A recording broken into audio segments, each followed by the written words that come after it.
I was sitting across from my wife Jessica at our favorite restaurant celebrating our 7th wedding anniversary. The candlelight made her eyes sparkle as we reminisced about our journey together. I reached across the table to take her hand, feeling fortunate to have built a life with this woman. That is when she looked at me with a casual smile and said, "Those words that would forever change everything. You know, I have never actually been physically attracted to you." My world stopped. The restaurant noise faded. I stood up, put down my napkin, and walked out without saying a single word. Before I tell you what happened next, let me know where you are watching from. Hit that like and subscribe button if you have ever had someone's words completely shatter your reality in just a few seconds. I am Caleb, a 35-year-old software engineer based in Seattle. 9 years ago, I met Jessica at my college friend's wedding. She was a bridesmaid, confident and gorgeous in her emerald dress, laughing with an ease that drew me to her immediately. When our mutual friend introduced us, Jessica gave me a polite smile, but seemed hesitant when I asked for her number. Looking back, I should have recognized this as the first warning sign, but I was captivated by her intelligence and charm. After 3 attempts at asking her out, she finally agreed to a coffee date. Our relationship progressed slowly, always with me taking the initiative, while she seemed to be evaluating whether I met some unspoken criteria. When I proposed after 18 months together, she paused for what felt like an eternity before saying yes. I interpreted her hesitation as thoughtfulness, not reluctance. Another red flag I chose to ignore. During our 7 years of marriage, we built what I believed was a happy life. We bought a craftsman house in a quiet neighborhood, advanced in our careers, and created routines that felt comfortable and secure. I designed software systems while Jessica thrived as a marketing executive, often bringing home industry awards for her innovative campaigns. Yet there were subtle signs throughout our marriage that something was amiss. Jessica rarely initiated physical affection. Her hugs felt perfunctory kisses, brief and mechanical. When we watched movies together, she would animatedly discuss the attractiveness of certain actors, men who looked nothing like me with their chiseled features and athletic builds. My own photograph never appeared on her desk at work, though she claimed it was unprofessional to display personal items. Our intimate life followed a predictable pattern of scheduled encounters and frequent excuses: headaches, early meetings, fatigue from her kickboxing class. I attributed this to her structured personality and busy schedule, never questioning whether she simply did not desire me. On our anniversary night, I had reserved a table at Canlis, an upscale restaurant overlooking Lake Union. Jessica wore a black dress I had never seen before, her hair styled differently. She seemed distracted, checking her phone frequently, until I gently asked if everything was okay. "Just a work thing," she said, putting the phone away. "Adam is having trouble with the Peterson account presentation." Adam, her coworker whose name appeared with increasing frequency in our conversations. I pushed away the twinge of discomfort and raised my glass for a toast.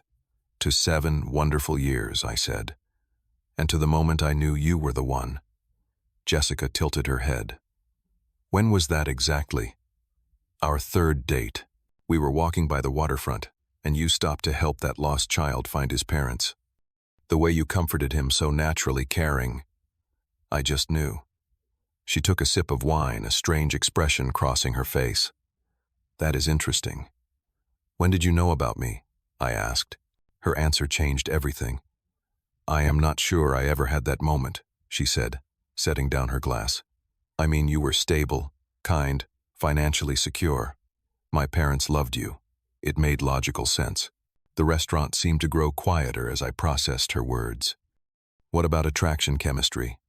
Jessica shrugged, as if discussing a mildly interesting documentary. "I have never been physically attracted to you, but that is not the basis of a good marriage, right? Physical attraction fades. I chose compatibility and security instead." She continued eating her salmon, as if she had merely commented on the weather, not detonated a bomb in our relationship. Each word hit me like a physical blow. 7 years of marriage. 7 years of believing she desired me, loved me completely. 7 years of delusion. "It is actually a compliment," she added, noticing my silence. "I chose you for more important qualities than looks." My body moved before my mind could catch up.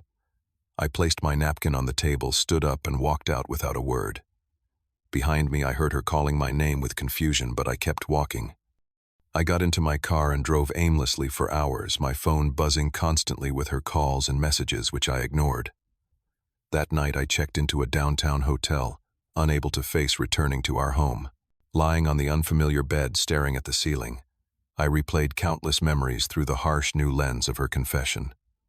The way she turned her head slightly when I kissed her. How she always kept the lights off during intimate moments. Her enthusiastic descriptions of her type. Tall, athletic men with square jaws and confident postures. Everything I was not with my average height and lean build. By morning, my shock had hardened into a dull ache. I called my boss, requested a week of emergency personal leave, and texted my best friend, Travis. Within an hour, he had offered me his spare bedroom for as long as I needed. She said what Travis exclaimed when I arrived at his apartment, and explained the situation. His outrage validated the pain I could barely articulate. Jessica continued her barrage of messages, transitioning from confusion to irritation. "You are completely overreacting. We need to talk about this like adults. I do not understand why you are making such a big deal out of this." When I finally replied with a brief text saying I needed space, she responded with a screenshot of her conversation with her friend Audrey, where they discussed my ridiculous reaction and fragile male ego. Seeing this only confirmed I had made the right decision by walking away. 3 days into my stay at Travis's apartment, I made the mistake of checking social media. There were numerous photos of Jessica at company events, standing beside a tall, dark-haired man with a confident smile. Adam, her coworker. In every picture, Jessica looked animated, her body angled toward him, her smile wider than any she had given me in recent memory. The timestamps revealed these events stretched back over 2 years, during which time her interest in our marriage had noticeably diminished. "Do you think something is going on between them?" I asked Travis, showing him the photos. He studied them with a grimace. "The body language does not look great, man." Memories flooded back. Jessica coming home late from team meetings, her sudden interest in weekend work, projects the mysterious text notifications that she would quickly dismiss. What else had I been blind to? The following day, Jessica's mother called me. Instead of showing concern for my emotional state, she berated me for abandoning her daughter over one thoughtless comment.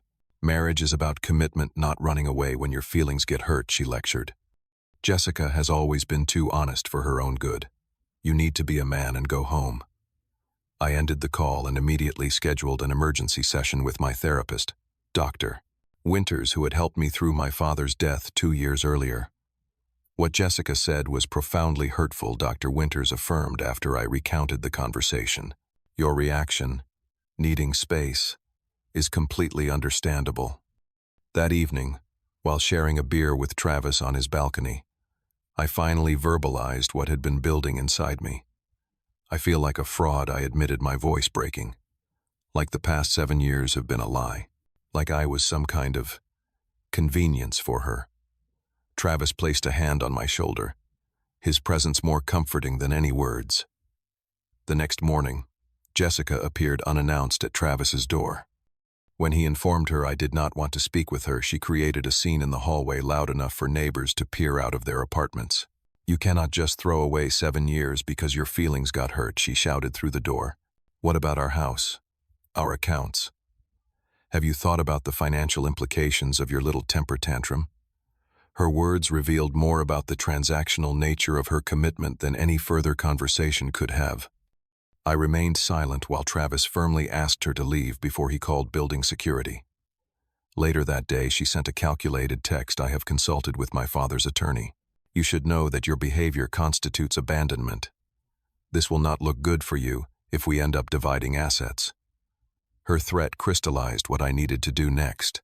1 week after the restaurant confession, I returned to our house while Jessica was at work to collect more of my belongings. The familiar surroundings felt alien, now tainted by the knowledge that our shared life had been built on an uneven foundation. While packing clothes and personal items, I knocked over a stack of books on her bedside table. As I gathered them, a leather-bound journal slipped out, one I had given her for Christmas 3 years ago. I had never read it, respecting her privacy throughout our marriage. I held the journal, wrestling with my conscience.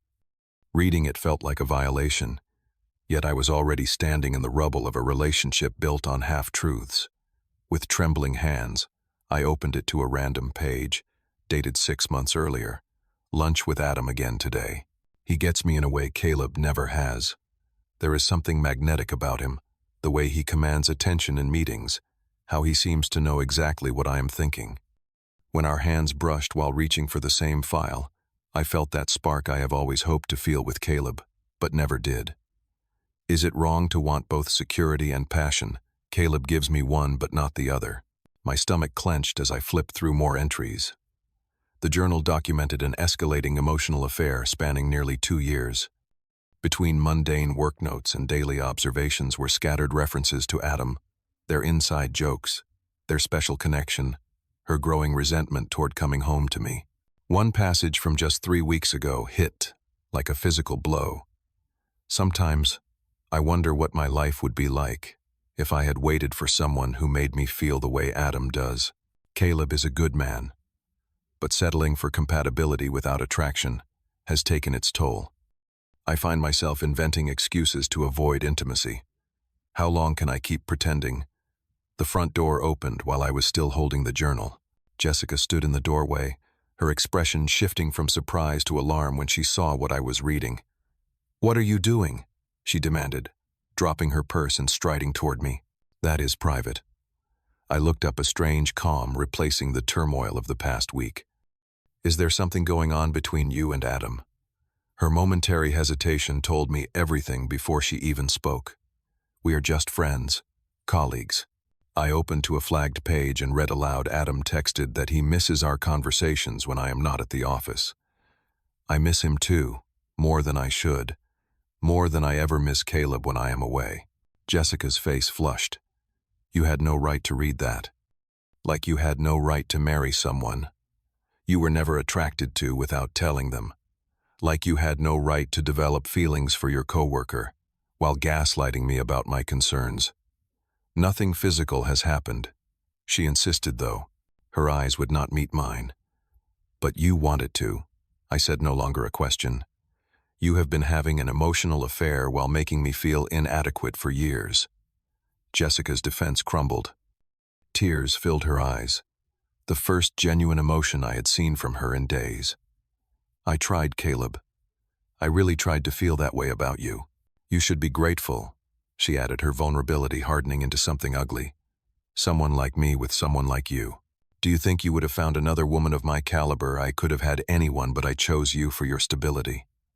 Her words crystallized everything. In that moment I saw with perfect clarity the imbalance that had always existed between us.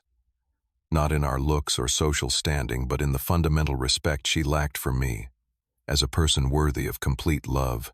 I closed the journal and placed it on the bed. Without a word I continued packing, adding important documents, family photographs, and the watch that had belonged to my grandfather. "What are you doing?" Jessica asked, panic edging into her voice as the reality of the situation dawned on her. "I am leaving," I said simply. "I deserve someone who loves all of me, not someone who settled and has been looking for an upgrade ever since." She moved to block the bedroom doorway. "You cannot just walk out on 7 years. What about our mortgage, the investment accounts, my parents' Christmas cruise we put deposits on?" I looked at the stranger wearing my wife's face and felt the last threads of attachment snap. "Move aside, Jessica." "No," she said, crossing her arms. "We need to talk about this reasonably. You are being emotional. I am being self-respecting," I corrected her. "And yes, I am emotional, because I just discovered my entire marriage was based on a lie. Now please move." When she remained planted in the doorway, I set down my bags and spoke with a calm I did not know I possessed.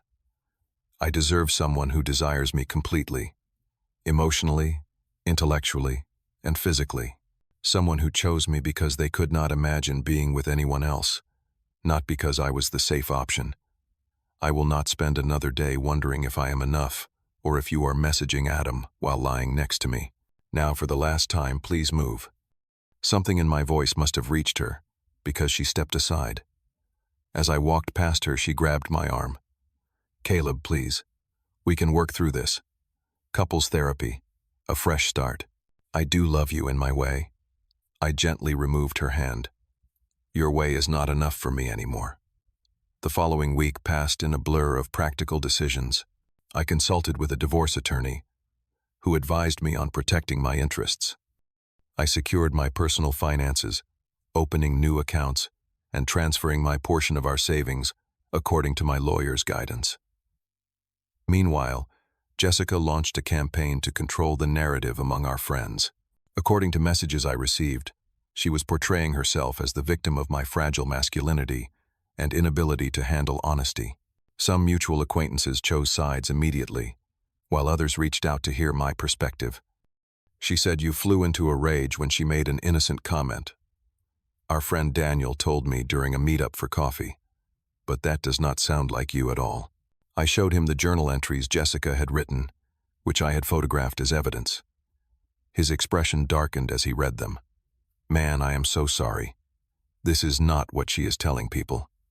Through various social connections, I learned Jessica had begun openly spending time with Adam within days of my departure, confirming what the journal had suggested. Strangely, this knowledge hurt less than I expected. It merely validated my decision. 3 weeks after leaving, I found an apartment across town, a clean, modern space with large windows and no memories. Travis helped me move in the few belongings I had taken from the house. Standing in my new living room, surrounded by half-empty spaces waiting to be filled, I felt a surprising lightness. Jessica's attempts at reconciliation continued through calculated approaches. First came financial threats, then tearful phone calls about how much she missed me. When those failed, she suggested couples therapy to help you process your feelings about my honesty. I declined each overture with increasing clarity and confidence. When my lawyer finally served her with divorce papers, she appeared at my workplace, creating a scene that required security intervention. She claimed you two were working things out, my coworker Marcus said afterward. "Is that true?" "No," I replied simply. "We are getting divorced." The supportive responses from my colleagues surprised me. Several shared stories of their own relationship struggles, offering recommendations for everything from therapists to furniture stores. Their simple acceptance helped normalize a situation that had felt surreally painful just weeks before. As the divorce proceedings advanced, Jessica shifted strategies again. Now she wanted to delay requesting extensions and postponing mediation meetings. My attorney explained this was common when one party is more invested in ending the relationship. She is dating Adam now. My friend Sarah informed me during a lunch meeting, publicly, like Instagram official and everything. I nodded, feeling oddly detached from the information. "I hope they are happy together." Sarah studied my face. "You actually mean that?" "Do not you." "I do," I realized, with mild surprise. If she has found someone she is genuinely attracted to, good for her. Everyone deserves that. "Including you," Sarah pointed out. Her words stayed with me as I continued rebuilding my life. I rediscovered hobbies I had abandoned during my marriage. Photography, hiking, jazz, piano. I reconnected with old friends Jessica had subtly discouraged me from seeing. I joined a local gym not to transform myself into someone Jessica might desire, but to reclaim ownership of my body and health. Most importantly, I continued weekly sessions with Dr. Winters, excavating the patterns that had led me to accept such a fundamental imbalance in my marriage. Why had I ignored the signs? Why had I settled for less than complete love? The answers were not easy, but each session brought greater clarity. 6 months after that fateful anniversary dinner, our divorce was finalized. The house sold for a good profit, our assets divided equitably, despite Jessica's attempts to claim abandonment. On the day I signed the final papers, I walked out of my attorney's office feeling as though I had set down a heavy burden I had carried for years. That evening I received a text from Jessica. "I miss you. Adam and I had a fight. Can we talk?" I read it twice before composing my response. "I wish you well, Jessica, but our conversation is over. Please do not contact me again except through our attorneys if necessary."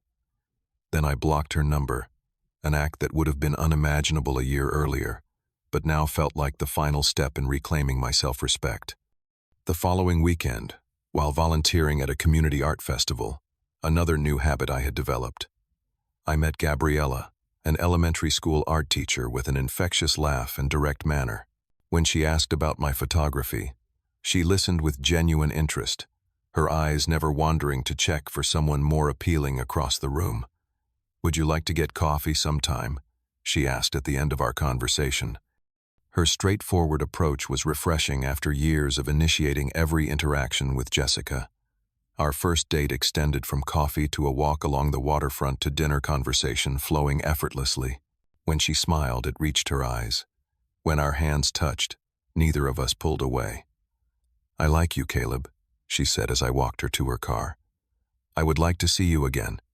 The simplicity of her statement, the absence of calculation or compromise, nearly brought me to tears.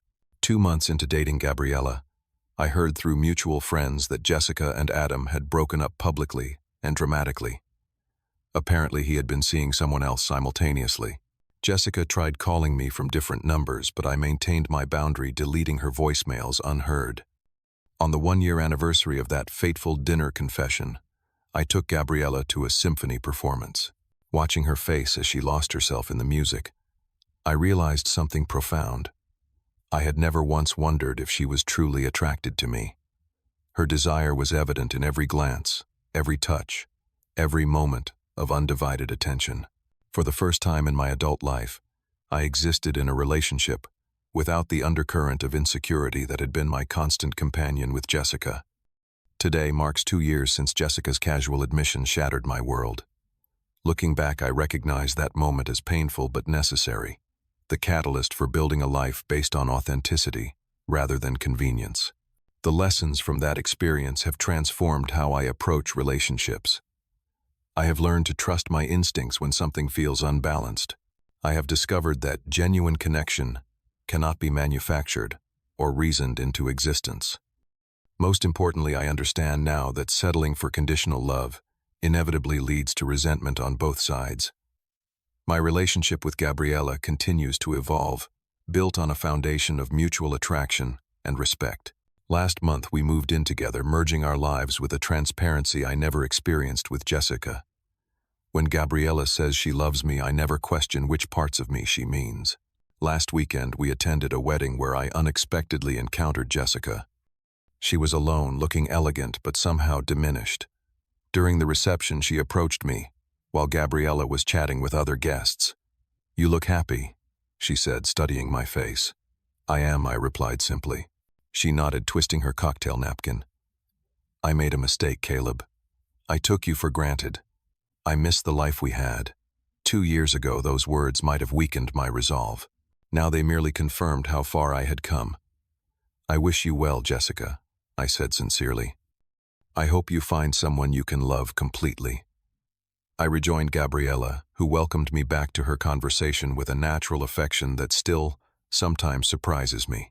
Later, as we danced, I realized I had finally achieved the inner peace that comes from refusing to compromise on my worth. The most profound lesson from my failed marriage is this: honesty without compassion is cruelty, and compromise without reciprocity is self-erasure. True love requires both complete truth and genuine desire. Anything less creates a foundation too fragile to support a lifetime of growth. I often think about that younger version of myself, accepting Jessica's hesitant yes to my proposal, interpreting reluctance as thoughtfulness. I wish I could tell him that the right person does not need to be convinced or persuaded. The right person chooses you as completely as you choose them. Have you ever settled for less than you deserve in a relationship? Or have you found the courage to walk away from someone who did not value you completely? Share your story in the comments below. Your experience might help someone else recognize their own worth. If this story resonated with you, please hit that like button and subscribe to hear more real-life experiences. Remember, you always deserve someone who loves you fully. Never settle for less. Thank you for listening, and I wish you the authentic connection everyone deserves.